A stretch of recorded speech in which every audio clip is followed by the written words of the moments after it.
Nesta edição, o programa TVDH fala sobre vacinas. Eu, Manina Guiar e Diego Guedes, médico infectologista e professor na UPE e na UFPE, recebemos Tereza Maciel Lira, doutora em saúde pública e pesquisadora da Fiocruz.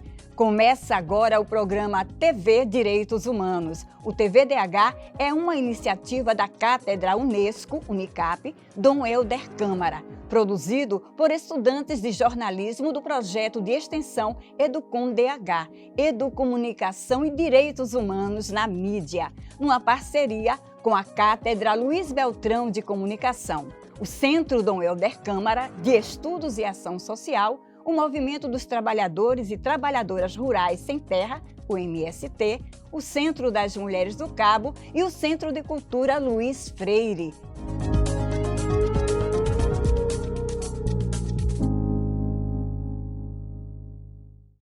Um ato simples de cidadania, individual, mas que tem impactos poderosos e coletivos.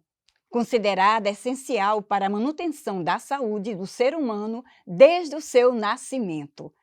A vacinação salva vidas e é assim que o site do Ministério da Saúde inicia seu texto em relação ao Programa Nacional de Imunizações.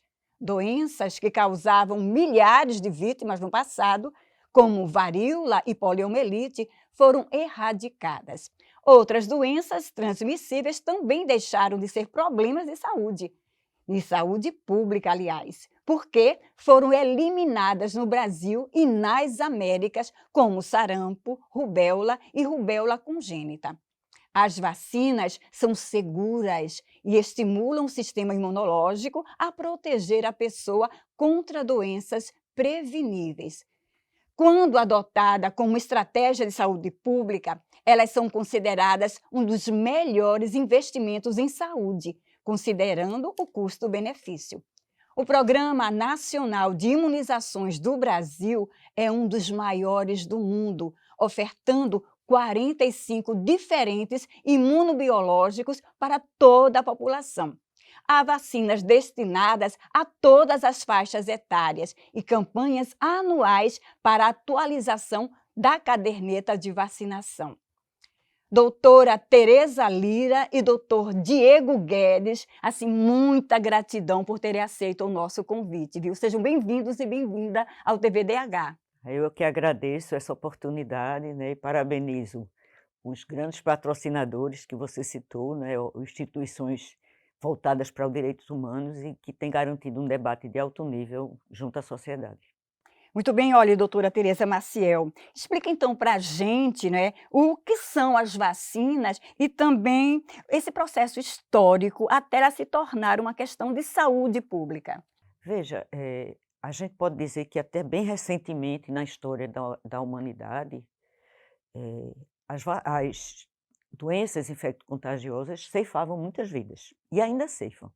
A gente não pode negligenciar as doenças que têm emergido na sociedade, como foi o caso do Zika vírus, como a mais recente, a grande epidemia da Covid-19, mas uma série de outras doenças que tinham uma alta incidência e prevalência na humanidade foram controladas graças à vacina.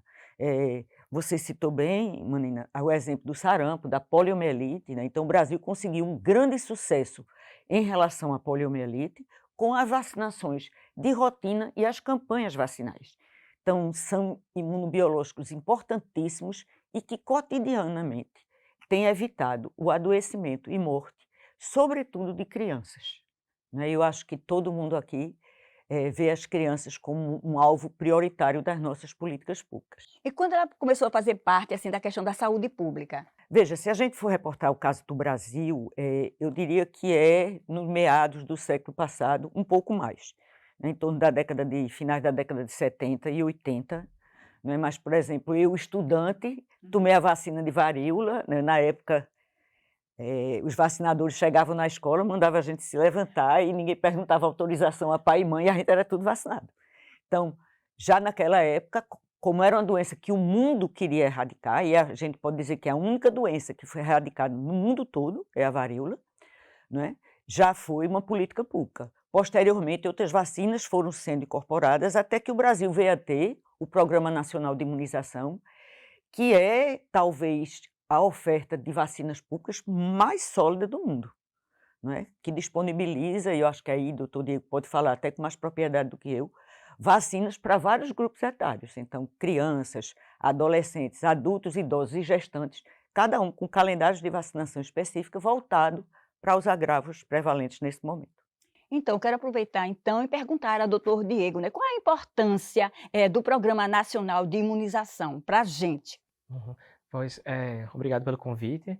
E, sim, como bem foi falado, assim, vacina é uma coisa que salva vidas. Então, em relação à importância, a gente tem, como já foi falado, a, a questão da vacinação para a população em geral, assim, tem salvado milhões de vidas, assim, então, na história da humanidade. Para o Brasil, como ele é referência, então, as populações de risco, por exemplo, elas são atendidas, você me falou, né, em relação ao calendário vacinal, por exemplo. Então, até dentro dos próprios grupos de gestante, por exemplo, crianças, mas mesmo assim ainda tem uma subdivisão de populações específicas, pessoas imunocomprometidas, por exemplo, população indígena, pessoas que tiveram cirurgias, por exemplo, de remoção de baço, por exemplo. Então, toda essa população tem um calendário bem específico e, historicamente, o Brasil ele sempre foi referência disso para a população. O Brasil sempre foi referência, mas a gente passou por um período muito triste, quando a Covid-19 chegou até o nosso país, de um governo à época que chamou de gripezinha, de um governo que punha em dúvida a questão da ciência e estimulava, inclusive, a população não se vacinar. O que causou essa atitude do governo anterior? Isso foi muito grave, isso é grave e continua sendo grave, né? A gente tem que ver que o negacionismo não foi inventado na Covid-19, o mundo já assistia a um movimento de negação de vacinas, mas no Brasil isso não acontecia.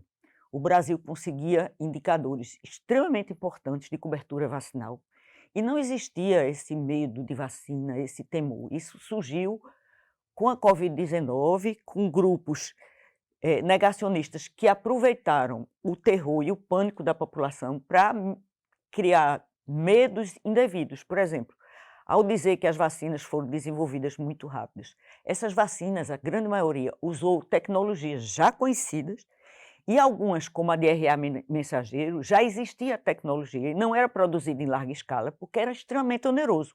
E aí a gente tem que ver que a indústria farmacêutica também viu uma oportunidade de produzir em larga escala uma vacina que hoje é uma tecnologia de ponta, reconhecida e que provavelmente será adotada para outras patologias.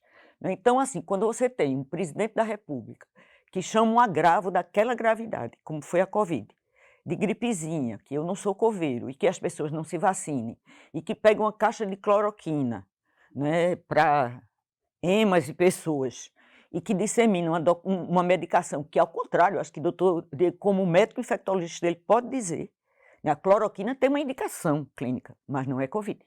Então, a gente assistiu no Brasil um refluxo do Programa Nacional de Vacina, colocando em risco conquistas importantes.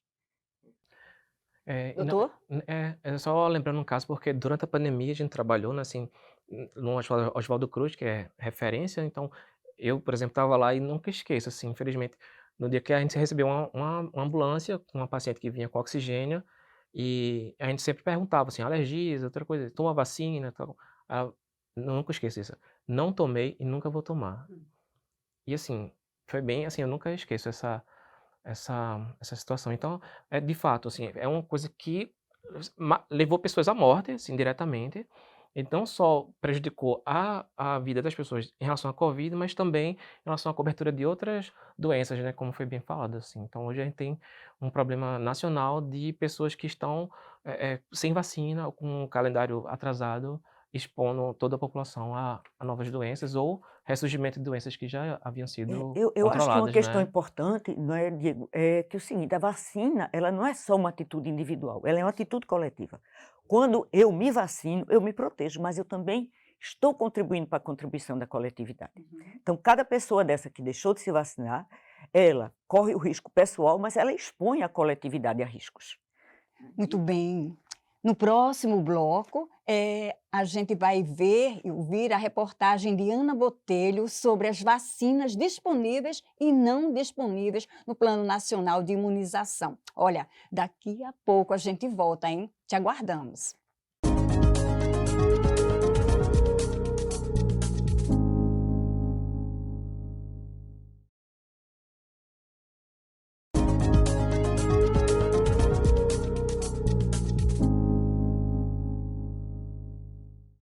Estamos de volta com o segundo bloco do TVDH, que nesta edição fala sobre vacinas. Agora, a gente acompanha a reportagem de Ana Botelho. Instituído em 1973, o PNI é parte integrante do Programa de Organização Mundial da Saúde e coordena ali a imunização de toda a população, independentemente da sua localização geográfica ou condição socioeconômica. A primeira campanha nacional de vacinação contra a poliomielite em 1980 foi um marco histórico que contribuiu para a eliminação da doença no Brasil.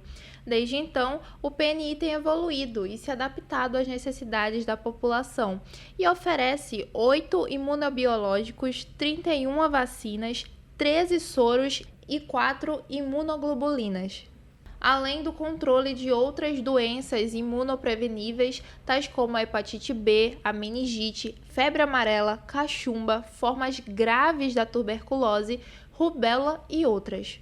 Porém, desde 2016, as coberturas de todos os imunizantes previstos pelo Programa de Imunizações estão em queda. A situação é preocupante, já que surtos de doenças imunopreveníveis como sarampo e poliomielite podem surgir em todo o Brasil, colocando em xeque a saúde da população. Além disso, mais de 60% dos municípios brasileiros não atingiram no ano passado a meta de 95% de cobertura vacinal recomendada pelo Ministério da Saúde, quando considerados os imunizantes aplicados durante o primeiro ano de vida, de acordo com o Instituto Brasileiro de Geografia e Estatística, o IBGE. Apesar dos inúmeros benefícios da PNI para a população brasileira, ainda há um déficit de algumas vacinas que não estão disponíveis para a sociedade, tais como os da hepatite C e da herpes zoster. Renato Cafori, presidente do Departamento de Imunizações da Sociedade Brasileira de Pediatria, nos falou sobre esse assunto. Todas as vacinas preconizadas pela Organização Mundial da Saúde estão disponíveis no Programa Nacional de Imunizações. É claro que avanços sempre existirão.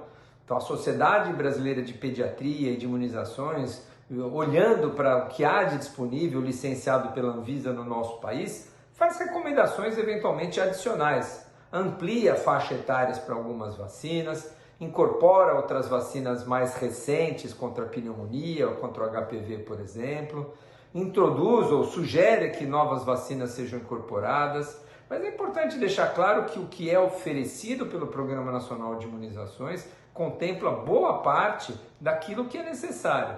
As vacinas adicionais recomendadas pelas sociedades científicas em saúde individual, nas clínicas privadas, para quem pode ter acesso, é um complemento que, obviamente, restringe a uma população de uma parcela da população muito pequena que tem acesso a elas. É sempre necessário a discussão e a renovação do calendário de imunizações que vem se atualizando à medida que essas vacinas vão se tornando mais disponíveis. Doutora Tereza Maciel, gostaria que comentassem a reportagem sobre as vacinas disponíveis e não disponíveis no Plano Nacional de Imunização. Você pode complementar também, viu, doutor Diego? Bom, veja, o Brasil ele inclui no calendário vacinal as vacinas, levando em consideração uma série de fatores. A incidência da doença, a disponibilidade do imunobiológico, né? Então, são fatores que são avaliados para a gente incluir num calendário normal de vacina. Periodicamente é feita essa avaliação crítica da prevalência e incidência das doenças para que uma vacina seja incluída no calendário, porque quando a gente disponibiliza a vacina, a gente tem que garantir uma série de insumos paralelos. Por exemplo, uma coisa que se fala pouco é a rede de frio. A rede de frio significa eu ter a disponibilidade de equipamentos frios para a manutenção das vacinas. Significa o quê? Significa boas geladeiras, que não falhem, que tenham forma de continuar funcionando em caso de falta de luz, para que haja preservação desses imunobiológicos, que tem toda uma sensibilidade ao calor. Então, cada vacina que é incluída, ela leva em conta todos esses fatores, inclusive logísticos. Doutor, E em relação a vacinas, tanto ela é feita essa avaliação periódica, como também a gente observa a questão mundial também, assim. Na verdade, o mundo e o Brasil. Então, como a gente tem hoje muita mobilidade, assim, muito rápida, então, a ideia é que você sempre tenha centros de vigilância nacionais. Então, qualquer variação, qualquer doença nova, qualquer situação nova, a gente pode se antecipar a algum surto e já indicar novas vacinas. Por exemplo, febre amarela, por exemplo, para a gente aqui, que a gente não é área de endêmica, mas a partir do momento que tem casos nos estados próximos, a gente pode iniciar a vacinação para prevenir que acometa nosso estado, por exemplo. Então, isso é bem dinâmico. uma pergunta que a gente gostaria de fazer ao senhor é, por exemplo, dentro dessa gama de mais de 45, não é, vacinas, não se encontra do herpes zoster e também da hepatite C. Por quê, doutor? Em relação à hepatite C, eu desconheço, na verdade, a vacina, mas Não existe, então. até onde eu sei, não, Certo. assim. Mas da herpes zoster, não foi isso? Sim, Pronto, é como a doutora Teresa falou também, isso depende muito do estudo populacional coletivo. Então, não é que as pessoas individualmente elas não devam ter acesso, mas a gente pensa coletivamente, então o governo trabalha com dados epidemiológicos gerais, então a saúde coletiva. Então, a partir do momento que identifica que vacinar mais pessoas traga um benefício coletivo, ele passa a incorporar essa vacina para o calendário obrigatório. Caso não seja identificado ainda, ele segue a recomendação. Caso tenha acesso, pode fazer, mas pensando coletivamente, ainda não é o momento. tá certo. Olha, doutora Teresa Maciel, qual é a importância das políticas públicas para o desenvolvimento das vacinas? Esse é um aspecto importantíssimo, né? A ciência, ela progride a cada dia, né? Eu acho que a Covid-19 mostrou isso, como a sociedade foi capaz de colocar em disponibilidade as vacinas num tempo recorde. Indiscutivelmente, foi num tempo recorde. E como isso foi importante.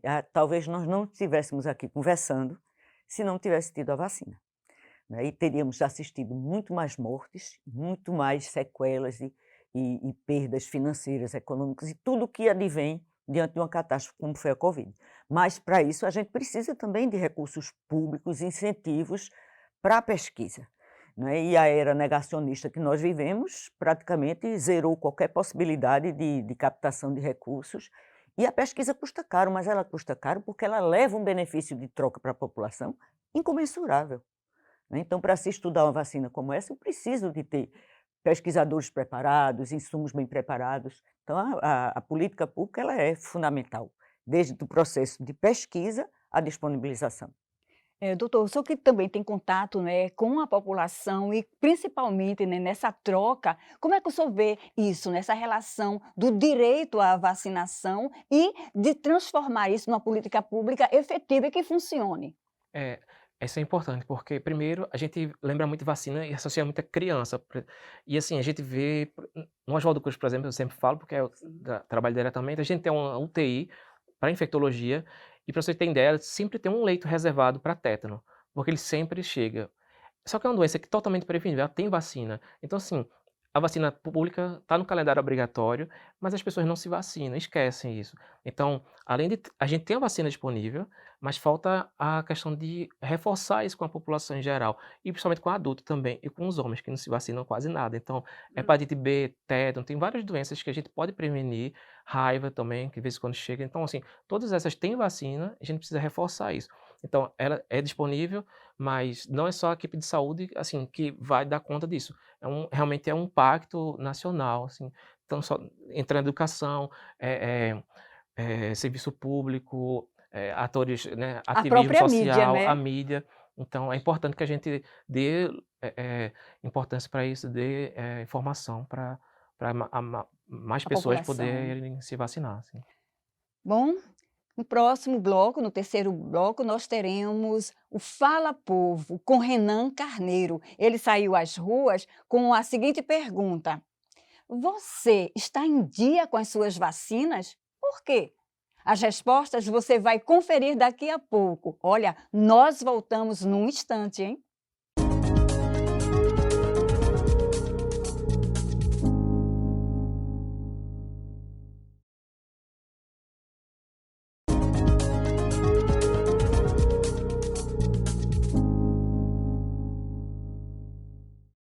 Estamos de volta com o terceiro bloco do TVDH, que nesta edição fala sobre vacinas. Agora, vamos ouvir o que dizem as ruas. É hora do quadro Fala Povo com Renan Carneiro.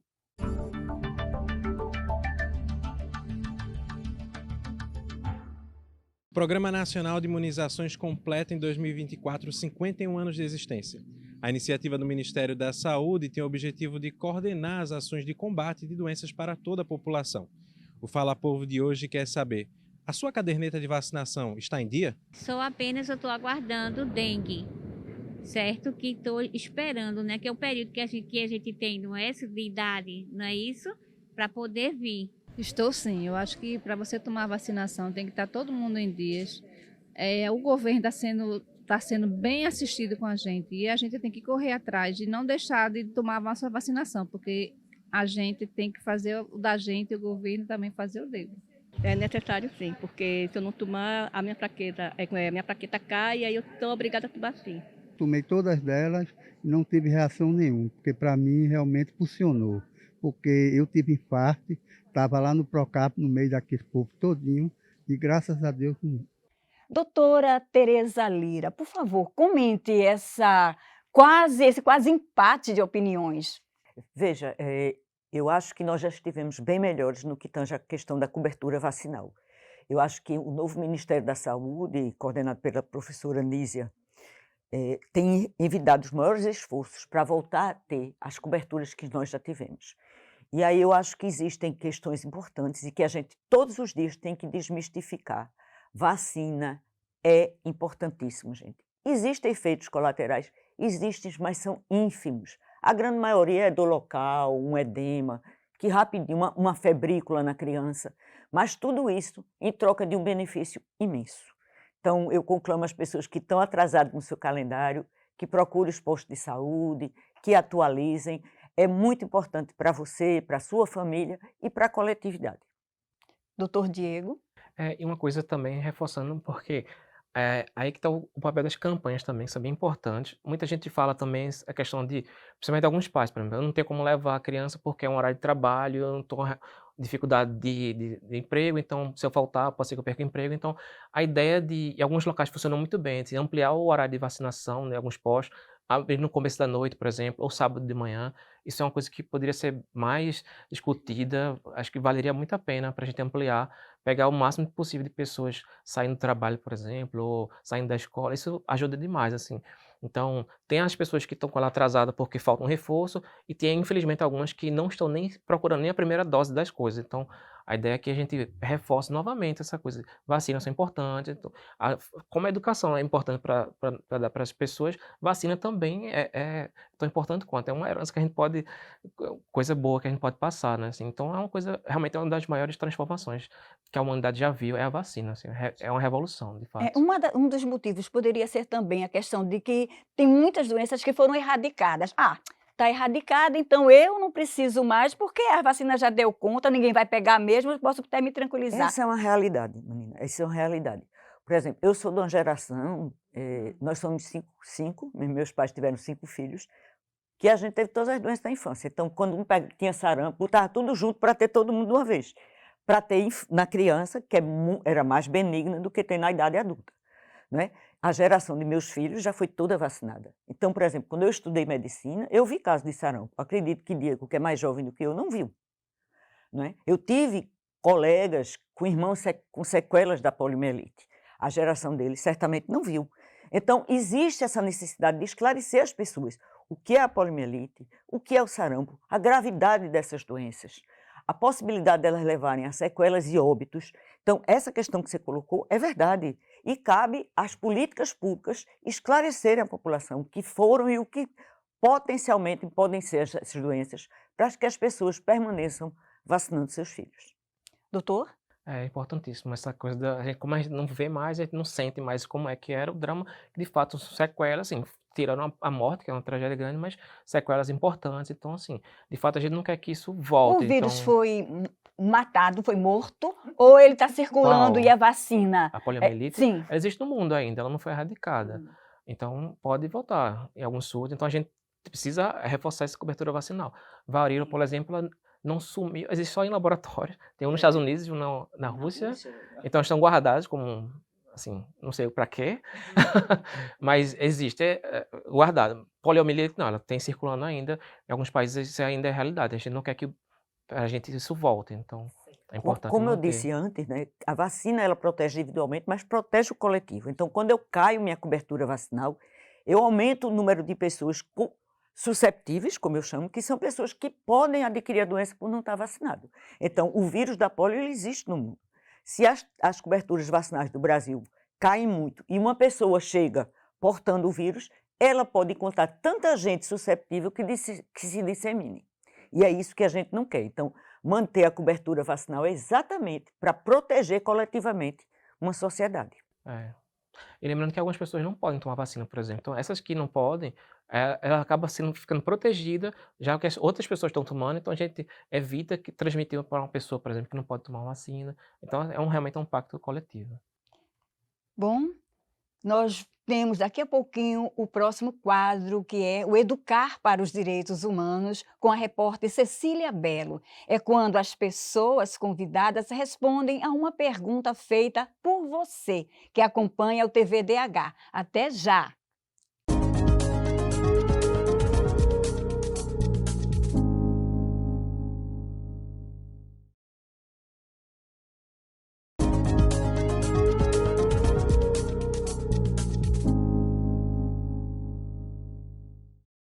Estamos de volta com o quarto bloco do TV Direitos Humanos, que nesta edição tem como tema vacinas. Agora, doutora Tereza Maciel Lira e doutor Diego Guedes respondem a uma pergunta enviada por quem acompanha o nosso programa. É o momento do quadro Educar para os Direitos Humanos, com Cecília Belo.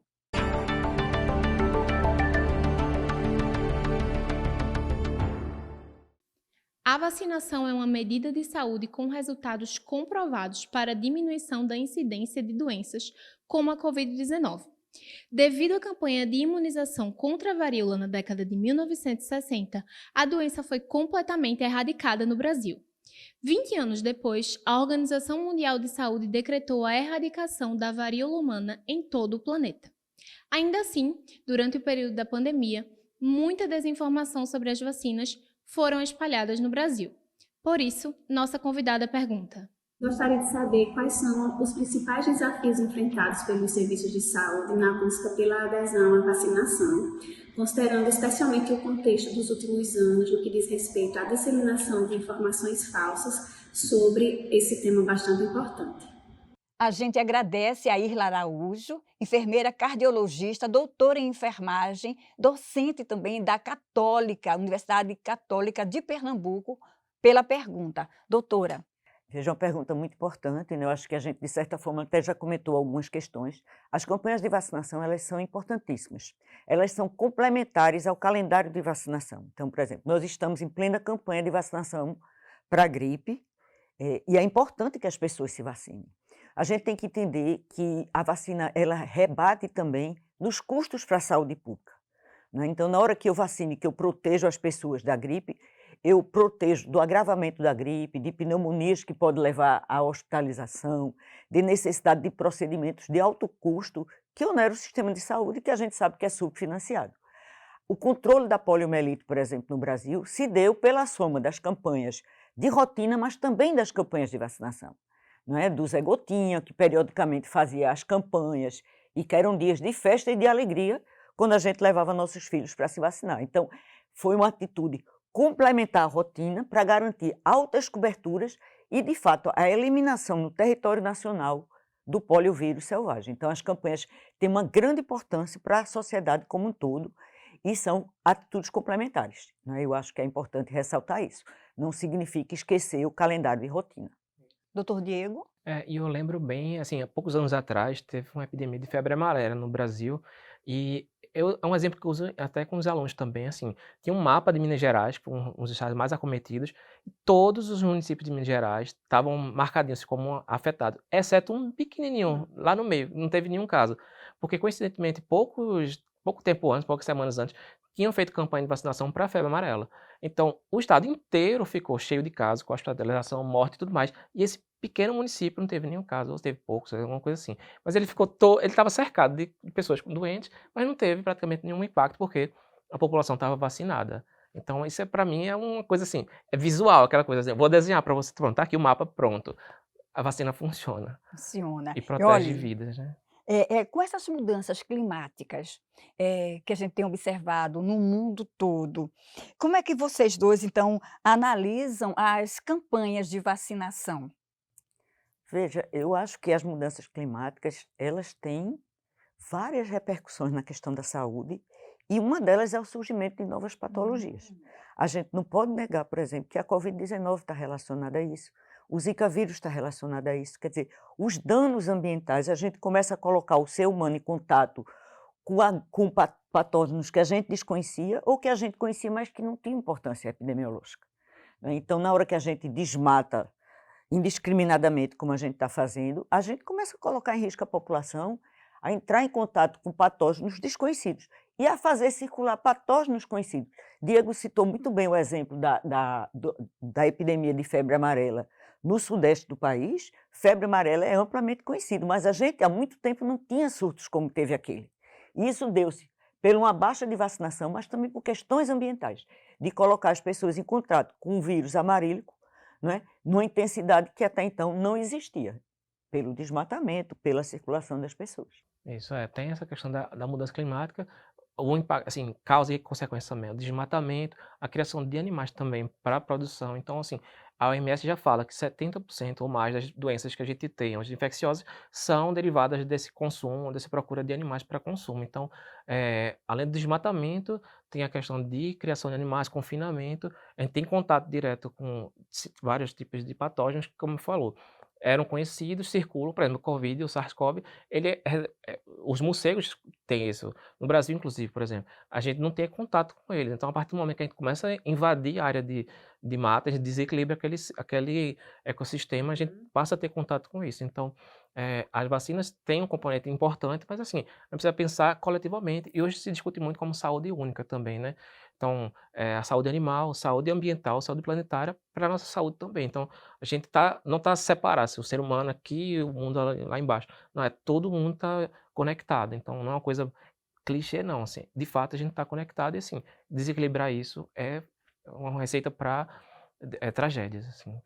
As mudanças climáticas, a gente se remete também um pouquinho à situação vivida pelo Rio Grande do Sul, mas, por exemplo, o nosso Recife também não está isento de ter essas calamidades com a chegada do inverno. Eu pergunto, existe realmente uma estrutura brasileira para atender a necessidade da vacinação desse pessoal que está passando por essas situações extremas no país? Veja, eu acredito que sim. Eu acho que o problema das mudanças climáticas, ele repercute em várias esferas, ele é extremamente grave. Se a gente olhar para o mundo, todos os dias a gente vê algum lugar do mundo vitimado por uma catástrofe climática. Então, e a gente ainda não conseguiu convencer os responsáveis que podem tomar de fato atitudes, porque nós podemos tomar pequenas atitudes individuais, mas as grandes atitudes têm que ser decisões políticas, governamentais e internacionais. E isso a gente, infelizmente, não assiste. Mas eu acredito que o Ministério da Saúde está preparado para intervir, tanto que ele enviou forças-tarefas imediatamente para o Rio Grande do Sul, mas são tragédias de dimensões que envolvem vários aspectos, né, e de doenças que a gente não tem vacinas efetivas, como o caso, por exemplo, da leptospirose, que a gente sabe que vão ter casos, já devem estar ocorrendo no Rio Grande do Sul, e aqui em Recife, toda vez depois de uma chuva, a gente tem, né? Então, é um problema de dimensões multiprofissionais, né? Como disse o doutor Diego, são vários atores que são corresponsáveis e que precisam intervir diante desses eventos. Está havendo já uma procura em relação a isso? Em doutor? relação a... A vacinação de gripe. Sim, tem, mas ainda é um pouco aquém do que a gente via em anos anteriores, né? Então, acho que essa questão do reforço midiático, por exemplo, ou para profissionais também em geral, tentar ampliar, a gente poderia melhorar isso, mas de fato sempre tem, mas por exemplo, a da dengue não tá tendo pouca procura, é uma vacina nova, então Importante, né? importantíssima para a gente aqui, mas por outro lado está tendo um... Infelizmente, né, os negacionistas, eles usam com muita habilidade as mídias sociais. Eles têm mais habilidade do que os não Nós. negacionistas. E a fake news, ela não tem compromisso. A verdade, ela tem compromisso. E eles não têm compromisso. Então, dizer qualquer coisa sem compromisso é muito fácil. Então, eu acho que a gente tem que aprender também, sabe, menina, a usar melhor as mídias sociais para esclarecer a população sobre esses aspectos. As vacinas são importantes, elas evitam casos, elas evitam mortes, elas têm toda uma importância individual e coletiva. Depois do intervalo, tem o quinto e último bloco desta edição do TV Direitos Humanos. Daqui a pouco a gente está de volta.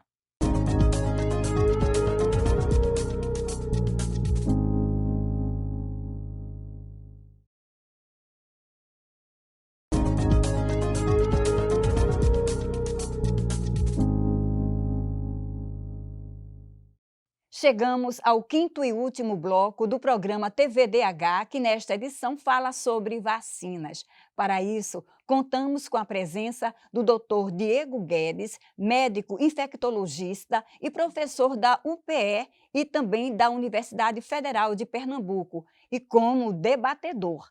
E da nossa convidada Tereza Lira, doutora em saúde pública e pesquisadora da Fiocruz.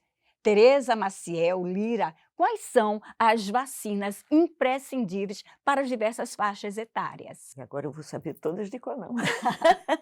Mas, assim, o calendário de vacinação, ele está disponível na página do Ministério e todos os pais e mães, quando as crianças nascem, elas recebem o cartão da criança, onde consta todo o calendário de vacinação. Então, a vacina para difteria, para tétano, para coqueluche, para poliomielite, para o sarampo, para a papeira, para a catapora, são algumas das vacinas que são importantíssimas de serem dadas, né?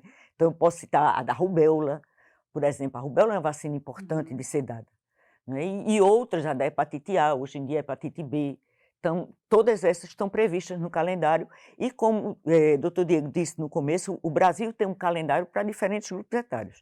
Então, nós temos o calendário da criança, que é o mais importante, porque é o mais completo, né? A gente está protegendo os seres que estão crescendo, então vão crescer protegidos, mas nós temos vacinas previstas para a faixa etária de adolescentes, que também são importantes de ser dadas.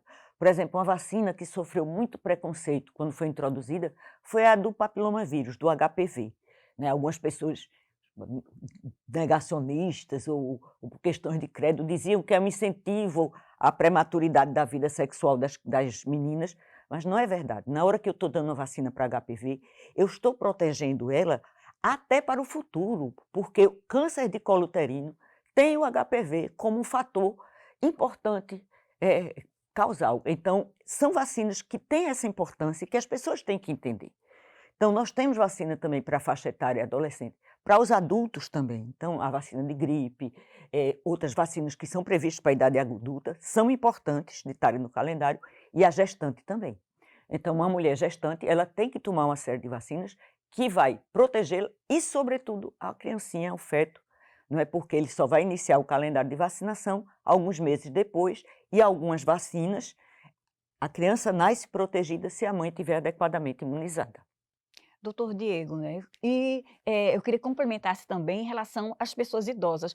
Tem a vacina da gripe que foi citada, né? E existe um certo temor, diz, quando eu tomo eu fico gripada, então a gripe vem mais forte, porque é uma reação? Normalmente é uma reação, ou pode ser uma coincidência também, a pessoa já está exposta naquele momento e acabou tendo, mas a ideia é que realmente proteja e proteja para eventos futuros também. Então, por isso que tem a gripe individualmente, ela faz um reforço anual, porque ela se baseia também no que está circulando naquele momento e nos anos anteriores. Então, é como se fosse uma média, e aí você vai oferecendo a proteção. E aí a doutora falou também dá em relação ao calendário por idade, mas também, como o Brasil é muito grande, ele tem um calendário também para cada região. Então, doenças que a gente não tem aqui, por exemplo, tem, sei lá, na região norte. Então, assim, ele também é individualizado em relação a onde você está e para onde você vai. Então, por isso que é importante o acesso ao serviço de saúde, porque normalmente os profissionais de lá, as enfermeiras, os outros profissionais de saúde, eles vão poder orientar, tem o calendário para seguir, mas também ele pode ser orientado em relação a viagens ou momentos que mudam, assim, então, ó, tá perto de ter um surto de tal coisa, então vamos agendar. Então, assim, ele é muito dinâmico, mas tem o básico, né? Tem a da meningite também, que é bem importante. A gente sempre lembra, no Correia Picância, que é referência aqui no estado, você perguntar aos pediatras mais antigos, ela fala, ó, aqui o plantão era muito movimentado, crianças toda hora chegando. Hoje em dia, praticamente não chega nenhuma. O que que mudou? Vacina. Depois da vacina, despencou o caso de meningite em crianças. Então, é outra coisa que a gente tem isso muito claro, assim. A gente tem falado muito de política pública, né. Vocês consideram também a importância, desse sistema, dessa rede, né, de postos que também estão mais próximos das comunidades, facilitam esse acesso? Sem dúvida, e isso é uma política pública, né. A estratégia de saúde da família tem esse objetivo de colocar as unidades mais próximas das pessoas e ter maior capacidade de acompanhar essas pessoas do ponto de vista da sua saúde, né. Então a ideia é que o profissional de saúde da família, ele conheça o conjunto daquela família e acompanhe o calendário de vacinação daquele conjunto de pessoas. Então, quanto mais próximo da população, com certeza é mais fácil de eu ter acesso, de eu conseguir me vacinar e, no movimento contrário, de identificar bolsões de coberturas falhas. Mas eu volto a chamar a atenção da importância das pessoas desmistificarem a vacina. A vacina é segura, a vacina é importante, a vacina tem que ser tomada conforme o calendário prevê, não é? Pequenos riscos podem existir, mas nenhum justifica não tomar vacina. Doutor Diego, no seu contato, né, com a população e também, no seu dia a dia, como é que o senhor observa esse relato da doutora em relação às pessoas que necessitam, né? As campanhas estão sendo suficientes para fazer com que elas cheguem até lá? Tem as campanhas, elas vêm acontecendo. O problema que a gente, pelo menos eu identifico agora, é a questão do impacto negativo que foi nos últimos anos de ser contra a vacina. Então, mesmo a gente abrindo as campanhas, tem sido baixa a procura muitas vezes. Então, pelo que a gente está entendendo, não só a campanha, mas voltar a ter discussão, desmistificação, voltar a ser o que era o Brasil, assim, era como você falou, né, era festa, tomar vacina, então as pessoas procuram, quando não tem, as pessoas ficam revoltadas, porque como é que se não tem a vacina, eu quero tomar. A gente precisa voltar dessa energia, assim, de cobrança de eu quero me vacinar. E aí realmente precisa ter um trabalho novamente para o impacto foi realmente grande, assim, dessa coisa de dizer que vacina não serve para nada ou que vai trazer mal. Então, o que faz mal, assim, eu, por exemplo, lembrando uma mulher jovem que eu acabei indo a fazer um atestado de óbito porque morreu de um câncer de colo de útero com 28 anos. E tem que entregar um atestado para o marido, uma pessoa jovem, assim. Isso, a gente não quer que isso aconteça, assim.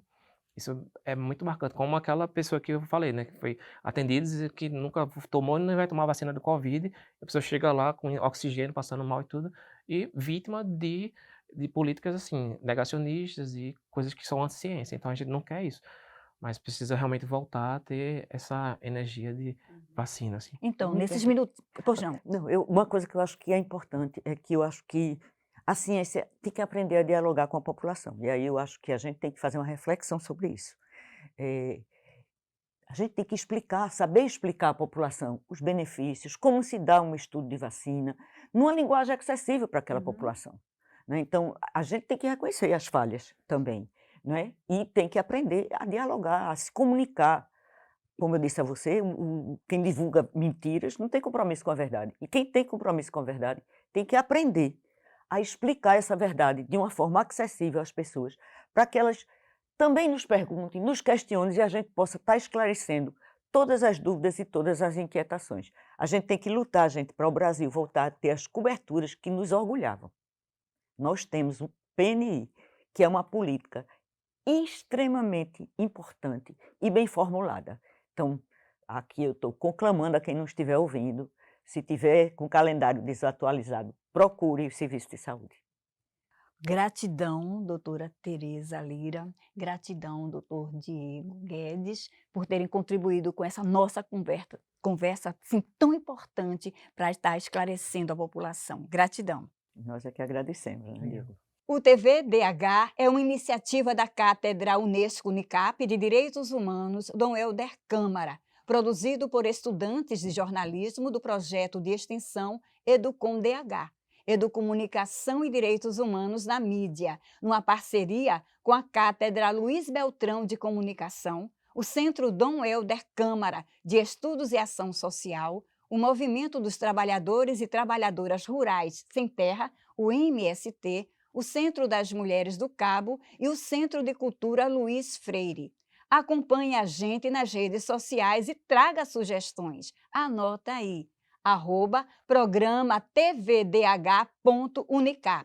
Estamos também no YouTube, nos canais Jornalismo Unicap e Cátedra Dom Helder. Lá você encontra outras edições do programa, sempre com o tema dos direitos humanos.